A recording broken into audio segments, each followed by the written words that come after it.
Good morning, radio listeners. You are listening to 90.3 WMSC Upper Montclair. I'm Kenny Horn. And I'm Kyle Pepitone. And you're now tuned in to the Morning Buzz. Well, kinda. Every Friday during the summer, we're going to give you a compilation show of the Morning Buzz over the course of the last week. We have it all. Everything from the pressing news stories all the way to the weird and funny news that we're sure to give you a good laugh. We will even replay interviews that aired, so you have another chance to listen in. We'll even be posting this show to YouTube, Spotify, Apple Podcasts, and more. So go ahead and treat yourself. Sit back, relax, and grab that extra donut, and listen to the best of the Morning Buzz. Donuts. And welcome back to the Summer Morning Buzz here on 90.3 WMSC Upper Montclair. Me, Kyle Pepitone, and my co-host, Patrina Geiger, are joined today with Dr. Danne Davis, who is an elementary educator who specializes in diversity. So glad you can join us today. How are you doing now, and especially with Pride Month in this post-COVID world? How is that going? I am doing okay. I will tell you that I am on the heels of a trip to Las Vegas, Nevada. Oh. And in my route from the airport on, I don't know what they're called, but they're billboards on the side of the road. 2 words: share pride. I was so excited to see that, and maybe on 1 or 2 other billboards. So for an entire week, I was trying my best to capture that image with my phone and a picture. I have something that's blurred. It's not the best, but I was just really excited to see that. So, don't know much about the community in Las Vegas, Nevada, but clearly somebody's on board to have billboards that say share pride. So that's a great thing. Yeah. And this is a great month. That definitely. Yeah, that definitely must be so refreshing to see, especially I know if I saw that, I'd just be so wow, that's great to see, Yes, really exciting to see, for sure. Awesome. And so with all that, clearly, that's a really big thing to see that in Las Vegas, share pride. So overall, to everybody, why is Pride Month so important? What is the major significance behind this month? So certainly Pride Month, right? But then you spread that out. First, I need to identify myself as an ally. I like to say that I'm becoming a noisy ally. And I have come to appreciate Pride Month, and that I haven't always had that appreciation. Over time, certainly recognizing the need for the celebration, specifically within the LGBTQ community, but then for folks like myself outside of it, but to understand the need for people to be loud and proud of their life. Often people who are relegated to the margins, so certainly members of the LGBTQ community. I'm an African-American woman, and we know what it means to feel silenced, to be silenced. And I was thinking about, sometimes it feels like you're constipated, and nobody wants to be constipated, right? You can't move, you can't speak, and you're stifled. So the idea of Pride Month in particular is a chance for, what are there, 30 days in June, to just be really loud, to be demonstrative, and let people know and let people hear that folks who identify as LGBTQIA and all the other letters are present, and that they're human, they're due respect, and their lives are worth of celebration. So I have come to appreciate it in that sense. That's so great that you recognize that, and I hope that you can really we can all make a difference to make sure that everybody can recognize that, especially. And so, how do you think celebrating Pride Month is significant to college students specifically?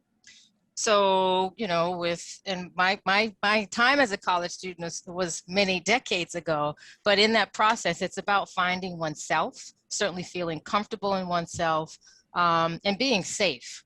I do hear stories from students. I remember, so I've been at Montclair State since 2004, maybe with the launch of the Safe Space program. I signed up for that, and that's, you go through, you have a workshop, you hear about different perspectives and voices, and you publicly declare or say that you are a person who will hear and be responsive and helpful to people, certainly within the LGBTQ community, but any folks who feel like they need a voice, and it's a safe voice in a safe space. I'd say within a month of maybe a month within finishing my training, a student I had in my class didn't know this until she said she came to my office and saw there's a triangular sticker that says safe space. She came out to me as bisexual.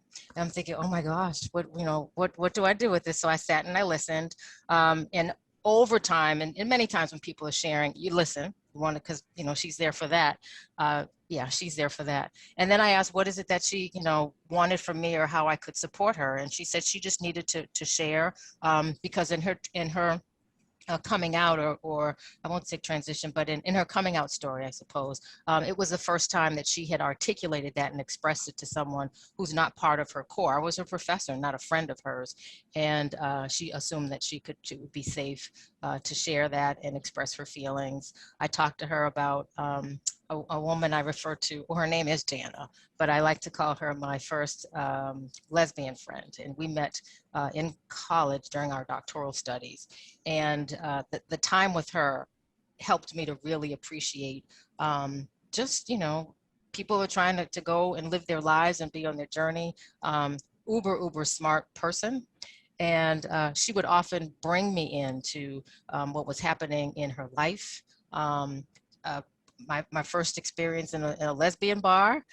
So that was cool. But just, the more time you spend with people. So when hearing the student who identified as bisexual, my friend Jana, who we are still friends today, and I hang out with her children and her family. But it's spending time with people and hearing those stories that allows you to then appreciate. So maybe because of my time with Jana, and that was before I started at Montclair State, that might have helped me to be a little more, certainly to reach out and participate in the Safe Space program. And then to hear from a student who identified and wanted to share her coming out story as a bisexual person. And then certainly being, more open over the years as students do identify in their classes, or sometimes publicly in the classes, or sometimes they'll just come to me one-on-one and want to indicate and have me know who they are, and certainly being mindful of their story and their journey.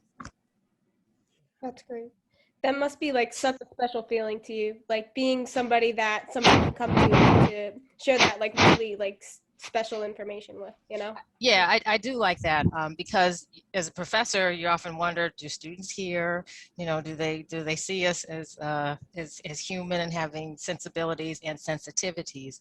And oftentimes, it's the opposite. Well, they're not responsive and they don't care. And I want people to know that I do care.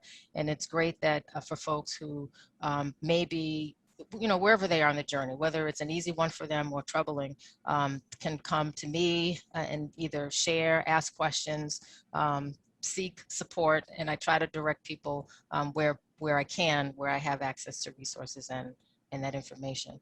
I'll also tell you too then, so maybe 3 years after the training, and I think I learned about this book from my friend Jana. I think it's Educating Benjamin or Teaching Benjamin. I have to think a minute about the author's name, but it was a book specifically for educators. And in my department, then it was early childhood elementary literacy education. We are now the teaching and learning department. Our first book club was around LGBTQ content, conversations, and responsiveness, because as a department, a lot of faculty, we've got our expertise, maybe in literacy, maybe in elementary ed, maybe in, I don't know, mathematics, but not really steeped in how to interact with students who identify as LGBTQ. And one of the things I like to say at the end of the day, it's recognizing that you're just dealing with people, right? So many times people want to make it complicated. It's like, well, how are you supposed to address someone? Is it okay to talk about candy? Can you smile? Yeah, wouldn't you do that with anyone, right? So just be responsive and recognize the humanity in your students. So yeah, and it was great that we'd have those conversations. I think someone from the LGBTQ Center came in. But so for a year, faculty, there were a group of maybe 5 or 6 of us talking about how to be responsive, how to have conversations, and then identifying resources. So, and I'd like to take a little pride in saying that I helped lead that. So right. Yeah, that was good. And with all of this, what are, like, even past the end of June when Pride Month technically is stayed at 10, what activities can people partake in to help to still celebrate this past the designated month it has, and also continue to raise awareness throughout the entire calendar year? Very, very good. So one of the things, well, educate yourself, right? So certainly during Pride, there are a lot of programs. 30 minutes before coming on tonight, there was a commercial, I think, sponsored by Verizon. And what caught my ear was the word pride. Now, maybe ordinarily someone might think, oh, they mean a group of lions? Are they talking about, just being proud? It's like, no, that has to be, because this is Pride Month. And sure enough, that's what it was when I looked at the screen. So paying attention to those narratives, especially in the month of June. Maybe Okay. giving yourself permission to learn. If you hear about a particular story, there was something on CNN, I think, last night or the night before, an interview. I want to say the person, I don't remember the person's name, but it was a Black trans woman talking about her experience. So that certainly caught my ear, and I'm going to cycle back to try to find the full interview. I love field trips, and often I would send my students on, I call them border crossings or cultural field trips, someplace or with some folks that you ordinarily wouldn't hang out, or some place folks you wouldn't ordinarily talk to. So there are communities, there are places where like-minded folks will congregate. I'd say about 2 months ago, I heard about a decline in lesbian bars, and they had to do something maybe with COVID, but I guess there are not as many lesbian bars around that were in the past. So, seek out and spend some time in that place, go have a drink, or, if you're underage, don't do that, but go and have, some pizza, or check out a movie if you don't want to, be in communion with other people. Right. But yeah, there's so many resources. Maybe listen to some music, do your an author study or an artist study on an entertainer who has written or continues to write or perform. I'm thinking of Katie Lang for maybe older folks, and then Lady Gaga. There was another woman I learned about, I want to say Princess. I think she identifies as queer, but there's so many resources and opportunities. So, take yourself on a field trip, read, watch a movie. Pose, I think, is in its 3rd season. I've recently learned that Porter, what is his first name? Billy Porter has come out as HIV positive. I guess he'd been all the time, but people are just now, that's coming more Right. public. People are learning that. So learn about Billy Porter, or learn about, HIV.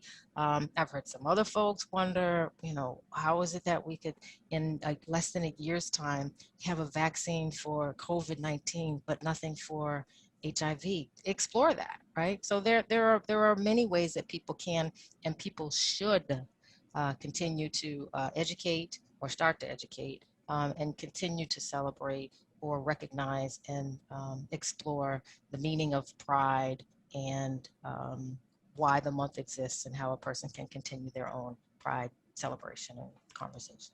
Definitely. Knowledge is everything. The root of knowledge, or knowledge is at the root of everything. Knowledge is power. Exactly. Yes. And especially these days, we have so many resources we can use to get this knowledge, and I feel like that now we should take advantage of it to be able to receive that knowledge, now that we have so many different ways to find out things. Absolutely. Yeah. And once you get it, don't hold on to it, share it. So going back to that share pride sign, billboard that I saw, I managed to get some type of image of it, and I shared it on social media. And some people might say that it's cool or ask about it, but I'm taking the narrative and sharing it that way. So yeah, learn for yourself, and then share some tidbits with other folks. Yeah, that's also super important. Absolutely, you have to do that. Exactly. Once Pride Month is over, and people receive this knowledge and all that, what kind of knowledge do you think is the most important that people should take away from this month? So again, recognizing, why does pride exist? And my understanding is so that people will have an opportunity collectively, right, to be loud and proud about who they are, in the same way that we have Women's History Month, Black History Month, Asian American Island Pacifica was in May. the fact that we take time as a country, certain aspects of us in the country take time to single out and highlight stories and perspectives, it's important to do so for the LGBTQ community, and continue to do that beyond the month of June. Maybe you take yourself on a, give yourself a day or a week just to learn something new, and to share that. But it is important. One of the things I often will go back to in working with students, they really get caught up with, how am I supposed to talk about difference? Or, is it okay to do, this in the classrooms? Like, remember first, especially with my group, you're dealing with babies, right? You're dealing with somebody who's 7 or 9 years old. In this instance of high school or college students, you're dealing with students. Remember the humanity. We're all human beings. And if people would just break it down and move to the core and realize that we're all just human beings trying to live our best lives, I think that's the most important thing, to remember that we are all human beings. Everybody wants to be happy. Everybody deserves to be happy and safe. And that truly is just at the core of Pride, but certainly all of the celebrations that exist. So just, remember the humanity of your fellow human being or fellow neighbor or person. So that's most important, I believe. Right. Definitely. I think that's something that should be applied a lot more, per se. Like, that the whole acceptance thing, for some reason, is something that's not as obvious as most people would think it would be. And I think, like, I really think that's what you're saying. Like, not just with Pride, but with everything going on, I think acceptance is a very good start to getting to a much better, more unified world.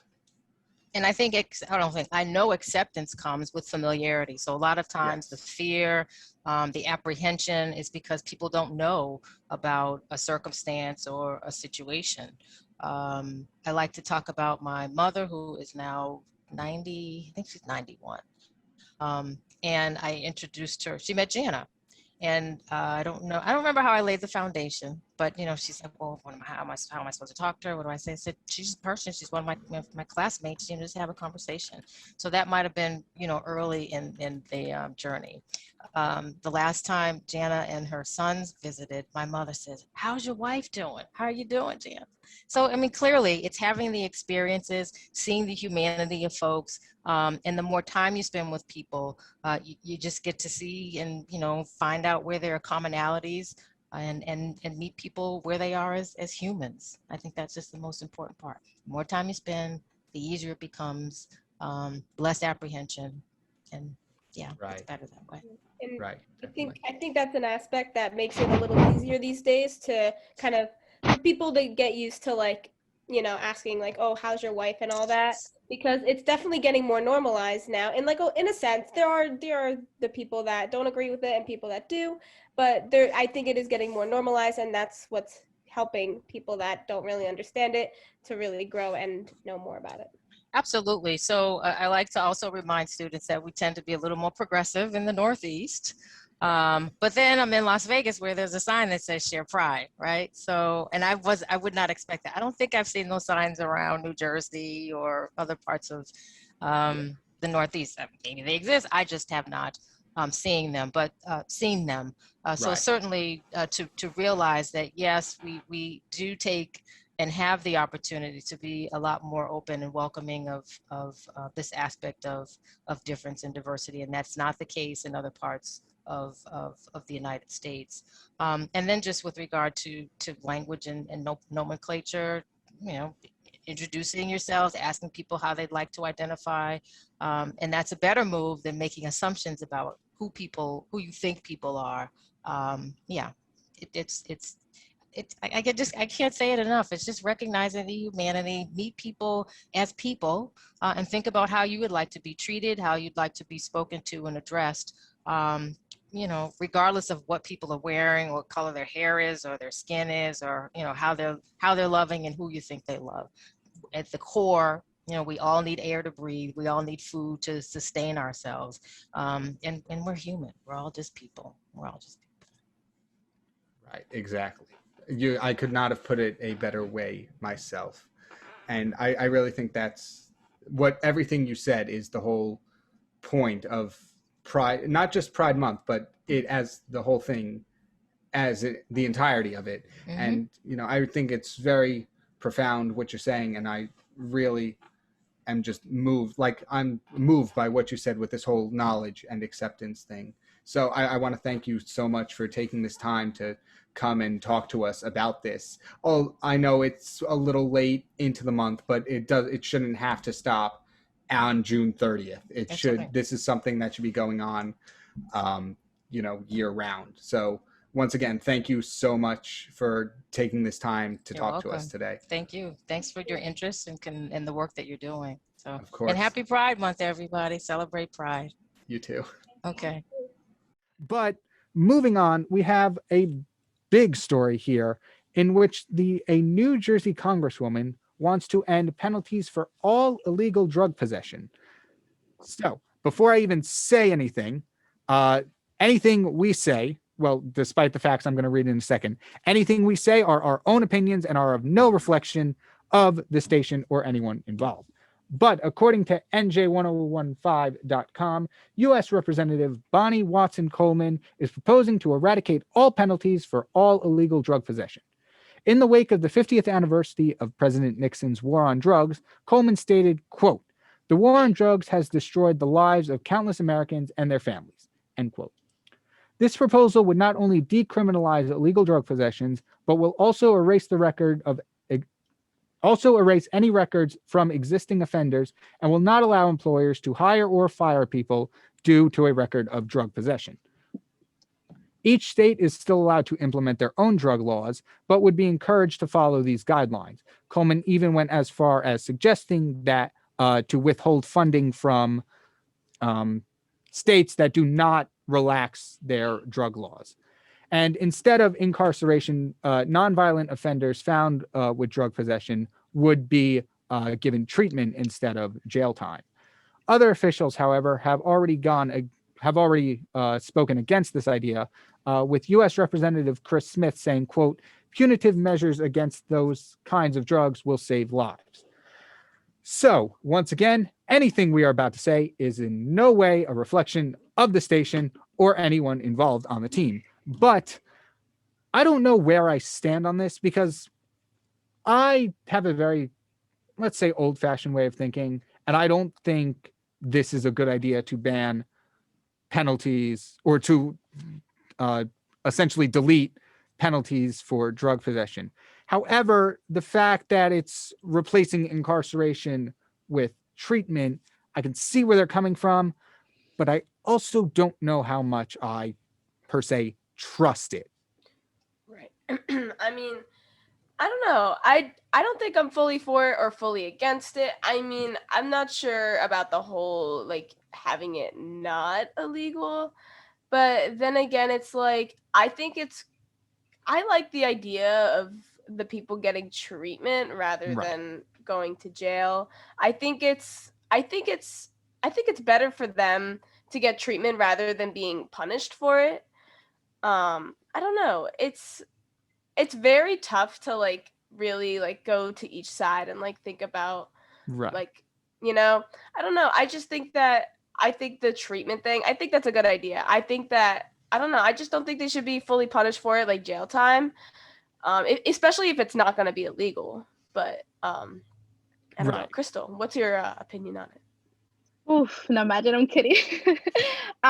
So kind of on what both of you have said, because personally, when I make up my own opinion on a topic, I like to really do some extensive research and statistics, other articles, other perspective, others' opinions, etc., just so that I can really get a full grasp of the topic.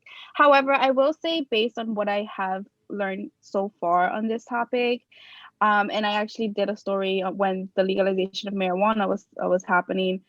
I also did a story on that. So I kind of know a little bit of what I've interviewed a professor on that she focused on criminal justice and stuff like that, and got her opinion on it and heard her perspective. So I will say that what she is proposing, some of it does sound good to me. And I say this because she is trying to shift the regulatory authority of illegal drugs from the Justice Department to a Department of Health and Human Services. Instead of punitive measures for a drug possession, the legislation would move toward a health-based model with the focus on intervention and treatment. I'm all for that. I think that's good. Or I would go even as far as saying that we can have the criminal component of it and add the health and intervention and treatment part of it. And I say this because I'm all for getting you help and helping you become better. I'm all for it. Like I would try to help you. I would volunteer if I could, right?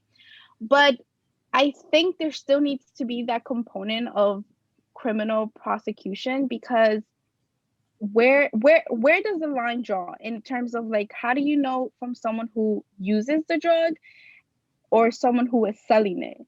And I'm sure you would have to make that very, very clear, but that's something that I definitely thought about it. Like, yes, I want to help the people who have been on the lower end of the stick, and that's Right. all they've been. Because one of the arguments that when I was doing my marijuana story, one of the arguments was that that's all that they've been around. They grew up on that type of environment, and usually it's the African Americans, the Hispanic, the low income people. So it's definitely something to take into consideration. Like, that's all they know. That's the environment they've grown up in, and they try to do better, but they can't because all the odds are set against them. So I do want to take that into consideration, right? Like, so there's that, but you also can't just, it's a free for all, especially with like the hardcore, like fentanyl and all these other drugs. Like, it's not that of a easy decision, which is why those would be included too. Those would be penalties for those kind of drugs too would be right. Like when I say all, I mean all drug possession. Yeah. So there has to be, like you said, there has to be a line somewhere, even between like what is penalized and what's not, because some of this stuff, not that I know, this is based off of what I've heard, but some of this stuff is a lot worse off than others. And so like I kind of get where she's going with this, but there has to be a serious line between like, okay, this stuff is good or not good, but like this stuff is on the lower end. Something goes wrong with this kind of stuff. These things over here, this is urgent. This could be a little bit more relaxed. We still have to take this seriously, because I think that's going to be another issue, because all penalties and records are being erased essentially. It's not going to be taken as seriously. So, like, if it's legalized, okay, fine, but that doesn't mean you can go full out with it. It's still dangerous stuff, and it has to be, in a sense, regulated. You can't just go buck wild with it. But like alcohol, it's okay. It's legal to have, but it has to be done in moderation, no matter what it is. Right. There definitely needs to be some sort of line, I feel, because it depends on like the kind of drug. Some are just a lot worse, but I mean, it's not like they're all like, good. But like I said, like I feel like if it was relaxed and legalized, I just feel like that I feel like people would be a little more, kind of more irresponsible, in my opinion. There would be people that would really just be a little more like, since it's legalized, they're like, oh, it's like, okay, this is good. Like I can like use it and not have to be afraid to use it. And I just feel like it just be more abused than it should be. Yeah. And I think something that I want to point out is that, well, at least this is the way I see it, because I am a student, and so therefore I'm learning all these things and stuff like that. And what I've noticed when legislation is introduced is that, so there's like this main topic, right? There's this main topic, and that's what a lot of people know, right? Because that's the title, that's the main topic. But there's so much more into it. Like, how they have to have like a whole proposal? There's so much more to it that people would have to sit down and read that I don't think a lot of people actually do. But something that I noticed with this that I kind of didn't really sit well with me, and I'm going to read it to you. It says, the legislation would further prohibit drug testing to receive federal public assistance and would prevent individuals from being denied immigration status due to personal drug use. See, for this, I personally think it should not be like this. They should prohibit they should not prohibit drug testing to receive federal funds. Because if you are, for example, if you are using these drugs and that's the reason why you're not working, and then you're going ahead and asking for, you know, whatever the case, assistance like rent assistance, PSNG assistance, food Right. stamps, that does not sit well with me. That is something I can confidently tell you that it does not sit well with me. You cannot be someone who does not hold a job, go ask for the government to give you money essentially, and then you go and do drugs. Right. That's just that is not that that is math that is not adding up in my head. Like that Yeah. is not okay. And that personally, that's one of the parts of, I guess, of her legislation.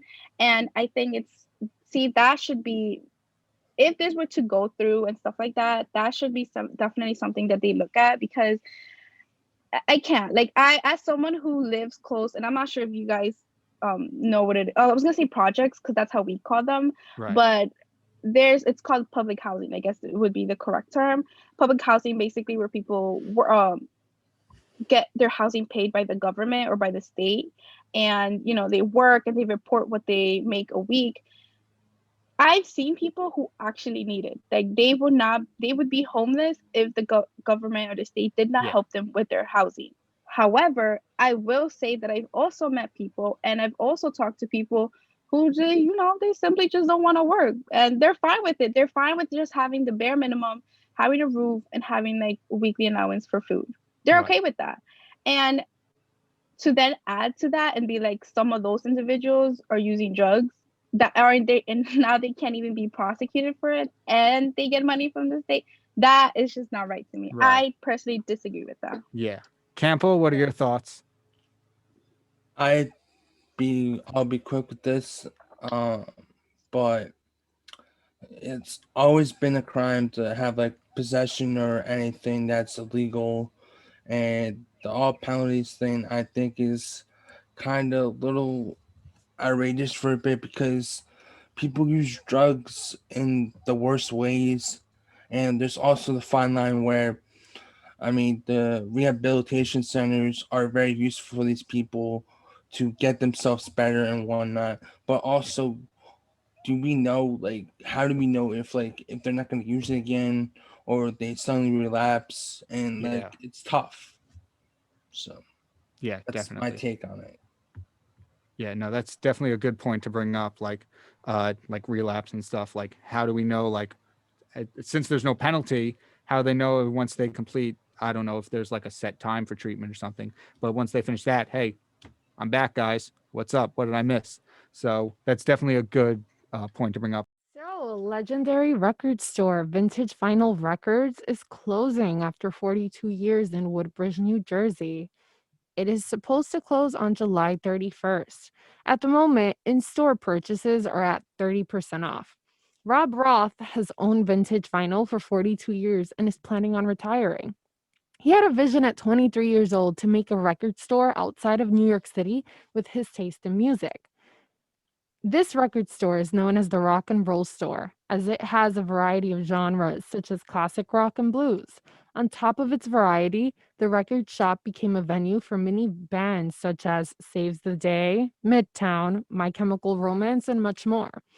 What is your opinion about this? Imagine at 23 years old, just deciding, hey, let me make this, cute little store, or depending on whatever you like, and just kicking it off and having a good time doing that. I was looking into it, and Rob Roth and his wife, they had the store for all those years, and it was just really nice. It was an inspiration. Like, in a small town, he gave a little bit of city life into the town.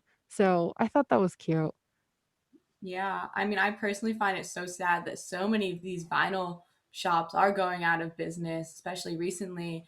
And I think vinyl is it's so unique, it's so special, and I feel like it's something that should be very much treated like value to people. And I don't know. I hate that it's going out of business, and it's something that I worry about for the future because vinyl, it continues to be less and less popular as the years go on. That's true. And I feel like vinyl is more, to me, it's like it's history. So whenever you like touch it or play it, it feels nice. It's like you're back in the days, and it's like you feel connected to your ancestors or those who lived here before. So I always found like an appreciation for it. But Isa, what's your take on this? I feel I personally haven't gotten much into vinyl, but I do respect it because it's a wonderful classical way to listen to music, like the records themselves. There's a difference between listening to a song, let's say, that's recording on your MP3 or on like a streaming service, and a difference when you have like the vinyl disc. Like it feels different, like the whole experience of putting on the song, it's almost magical. And I feel that because like what this man did like is very interesting because he has pursued his passion and he presented that and he allowed other people to kind of have that same magical experience. I feel a little sad but that he's like retiring and unfortunately like it will be closing, but I feel it's amazing that he was able to do that for pretty much 42 years and really like thrive in that. And I really respect people who follow their passions that way and who really like give other people the opportunity to do something so rare but they feel so similar about. So I feel it's a little, the whole story is very heartwarming. It's a little sad, but I'm proud that he was able to do that for so long. You're so positive, Issa. I love it. And I especially liked how you called vinyl magical because I feel like that's such an accurate statement because vinyl is magical. And I feel like with the music industry nowadays, it's so bittersweet, as you said, specifically because, yeah, like I love being able to stream all the music I like. Like that is easy, it is convenient, I could do it anytime I want. But there's something so satisfying about taking out your vinyl, about turning on your record, about sticking the vinyl on there, about moving the little, I forget what it's called, but the little needle to the end of the vinyl, and then letting it start and letting it roll and not being able to skip songs, not being able to play any song you want, but just having that satisfaction of having a full like album or a full single just on one singular vinyl and like having to like physically like move it to get it where you want it to be. And I don't know, like it honestly makes me feel like a movie, like I'm in a movie, which maybe that's because so many like movies have had vinyls and record players in them. More of like creepy movies, honestly, though. Like when I think about it, like usually the horror movies. So I don't know, maybe my life is a horror movie, but like I digress. You guys get my point, but there is something so magical about it. It keeps you in the present somehow, And Yeah. like which is like I nice. said, it's completely different than listening to a streaming service or like an album that's recorded because it's physical. It's also a different type of technology because like when you have a streaming service, that's something digital, that's something on your phone or on a device. While vinyl, that's more like I can't say manual, but it's something different because it's like you need that like that's I'm sorry, I do not know what that device is called, but like that reads the disc itself, and that in its way it's like it's a different technology and it's something that many of us aren't familiar with.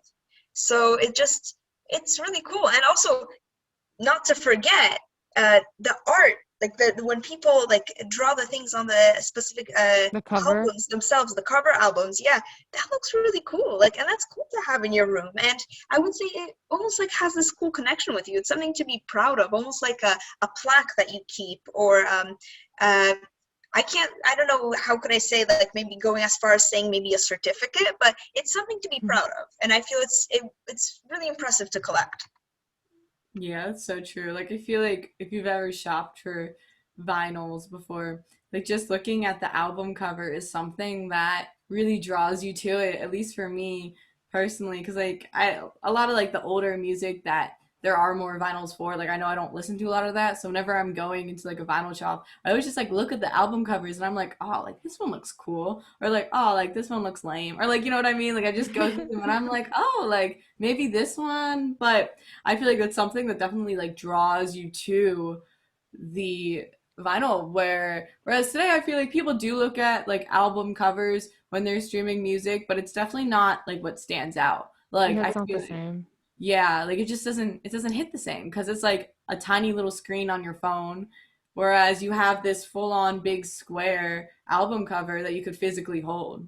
I don't know if you guys remember this because I know you're like just a little bit younger than me, like literally just a Little bit. tad. Just a snippet. So I remember um I used to no, yeah, a lot of people my age, like when I was in middle school, we would like go to LimeWire and stuff and just download the music from there and put it in our CD players or MP3 players.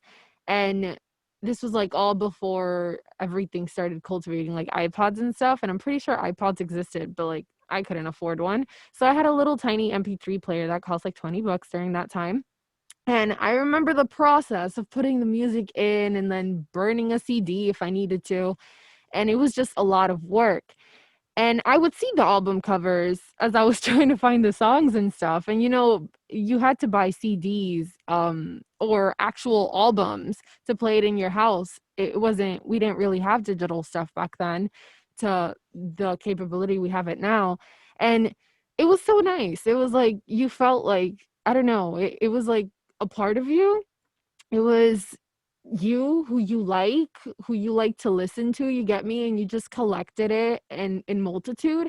Now we just have it on our, different platforms, our music there, and it just sits there. We don't appreciate it as much. We just say, "Oh, we got to listen to this." And it's not as harder to like get it and stuff. Um so I don't know, it's a different type of feeling. I don't know if you guys could relate. No, I know what you mean, Daji, though. Like you're saying like now we have everything at our fingertips, whereas then everything was so like personal. Like it was our personality in the MP3 player, our personality in our nano iPod. And like for me personally, like I grew up with I didn't get my iPod until like maybe like or middle school at some point. But I remember being in elementary school and just collecting CDs and using my boombox, which I literally like still have on my desk in front of me.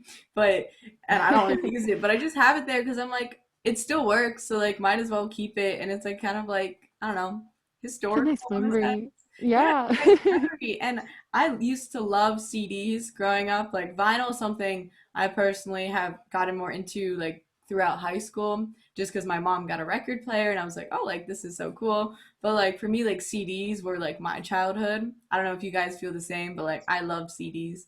Yep. You know, Same. it's funny that you say that too, because I remember a lot of my memories were tied to listening to music, but from limited devices like that too.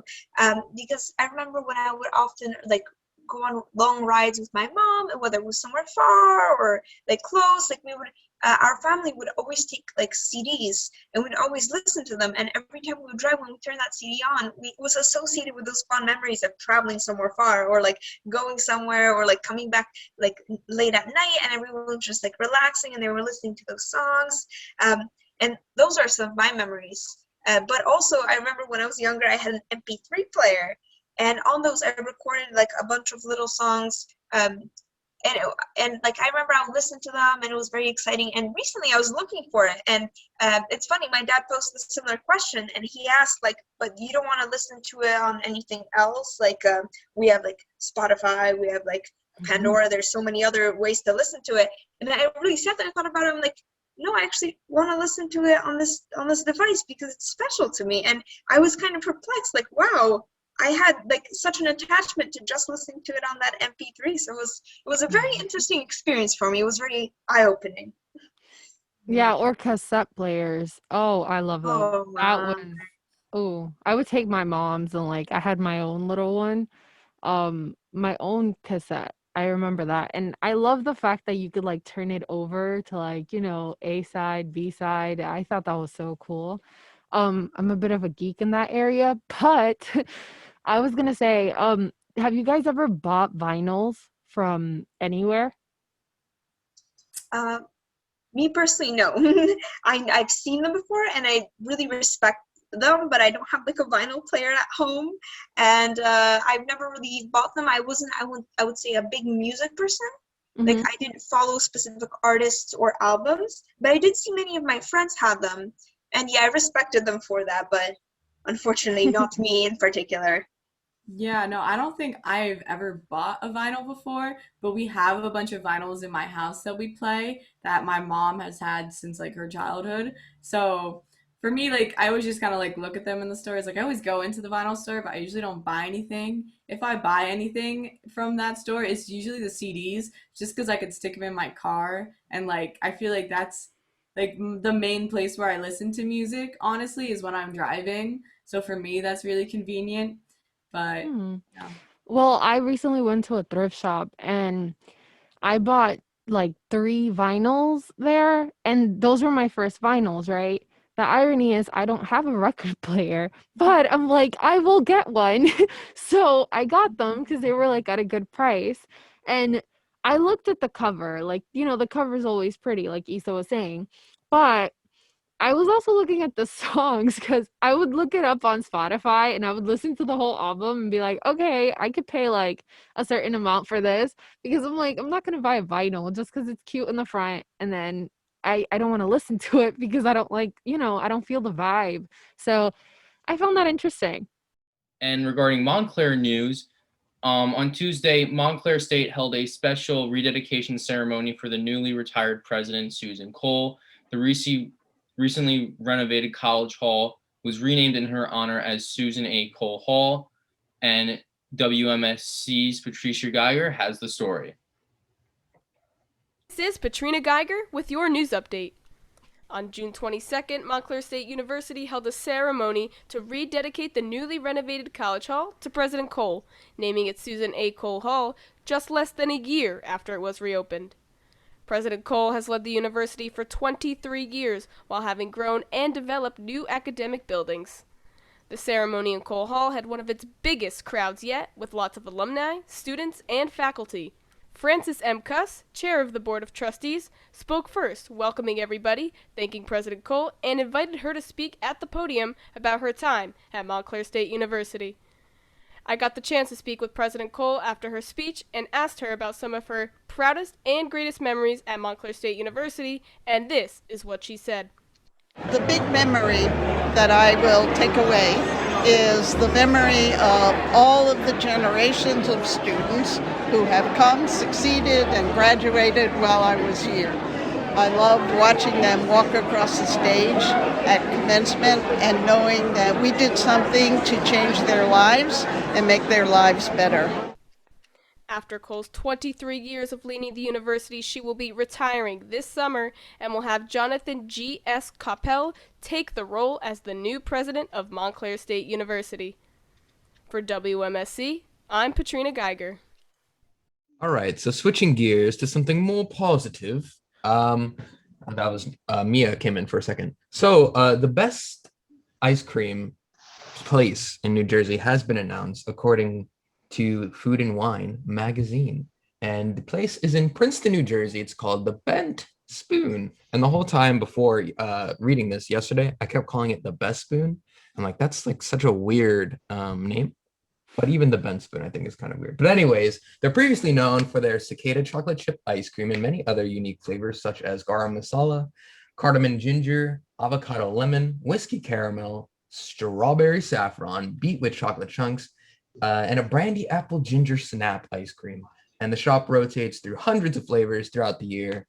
And now they're being known as the best ice cream in the States. And then I was like, let me do some more research. So then I went and Googled them, and they have a 4.7 out of 5 on Google reviews. And that's as good as you can get on Google reviews, I feel like. Have you seen like a perfect 5? No. So they're pretty much as the best kind of ice cream you could probably find in New Jersey, according to Food and Wine magazine. And that's fun. But before we talk about them, I have to ask, what are your guys' favorite ice cream flavors? Favorite ice cream flavor? That's a loaded question, actually. Butter pecan is pretty good. Very simple. I just like cookies and cream. The popular one. That's valid. Anything vegan that doesn't taste like paper. I like matcha ice cream. Matcha or coffee flavored ice creams. Actually, I'll be up there though. I'll be up there today. If my car works today, I'm gonna be up there. So I'm definitely gonna have to try that the bent spoon. You got to Okay. record it if you do. Have a segment. Cam tries ice cream. Oh, I know where this is. I remember a couple years ago we did record store day in Princeton. We did a live broadcast from a record shop down there. We passed this place. I remember it. And you We didn't didn't stop try there. their cicada ice cream? You're playing way too much. Cicada? Oh yeah, That's by what the you said. way, yeah, see cicada ice cream. Never had it, but that sounds Cicada chocolate chip ice That sounds cream. vile. It sounds terrifying. Yeah. That sounds like we made a new flavor. Rat Would you guys poison. try it though? Would you try it if I they would try gave it to you? I would Cicada? try it. I would try it. No, there's no. No. It's like part of me says I would try it, but then I hate insects, so No, I don't know ma'am. if I could eat Took it. like every. no. They took every food that's not ice cream and somehow made it into ice cream. Yeah, That's that's pretty impressive though. I gotta lie, it's pretty impressive. that is like when you think about it, it's like who Yeah. thought to put cicadas in ice cream? And they did it. No, I would not. If you want to recalling back to a previous WMSC thing, this was in 2019. For Halloween, we did eat bugs on the Halloween edition of the Morning Buzz. What? Yeah, we got wild with it. Because we're like, what do we do for Halloween that's scary that will like transmit on radio? So we're like, let's just bring the most disgusting food we can. I brought pig's tongue. I boiled them. I didn't boil it. I cooked them whole. Like I didn't cut them up at all, so they were just like, like on the plate. Just to be as nasty as possible. And Christian, my co-host, brought in seasoned grasshoppers. Seasoned grasshoppers. I ate one and almost vomited. And our boss, GM Annabella Poland, boss of all things, who was dressed up, I believe, as Ruth Bader Ginsburg for Halloween. Tough. Ate one on air and camera and almost vomited. It was nasty. So no bugs for me. Thank you. Why? Why? Why do we gotta eat bugs, man?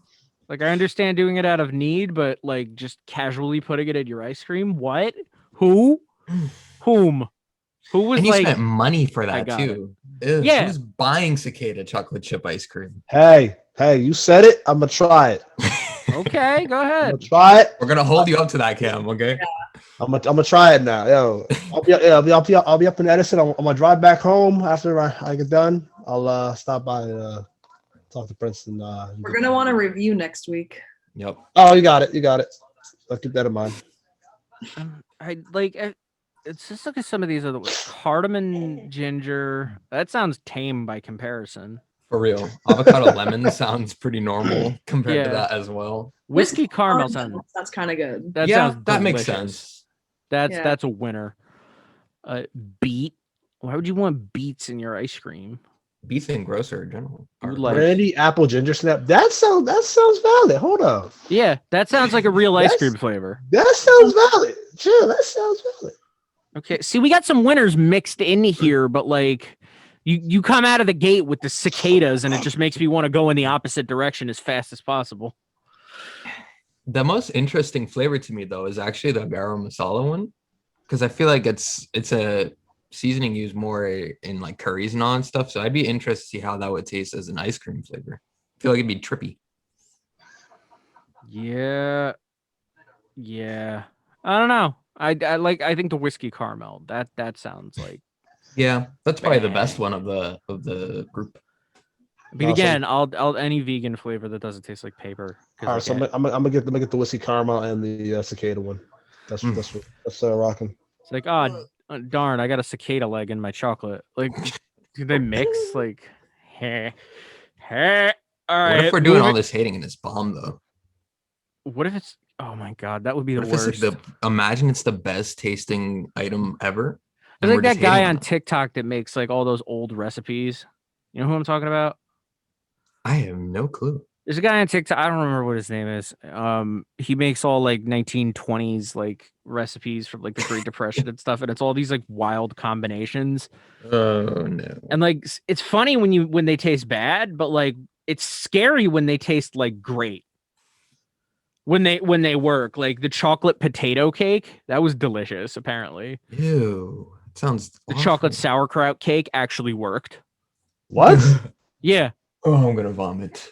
Yeah, that does not sound good at all. Chocolate sauerkraut? Yeah, that's what I'm saying. Like it's like it's funny when they taste gross because you expect it to taste gross, but when it works, when like the weird thing like works, what? Can we trust this guy as a valid taste expert? You're like, though? No, exactly. Yeah, that's what I mean. I think his perspective on taste is very skewed to be very gross. His taste buds are broken. Yeah. They had a good night. They had a good night.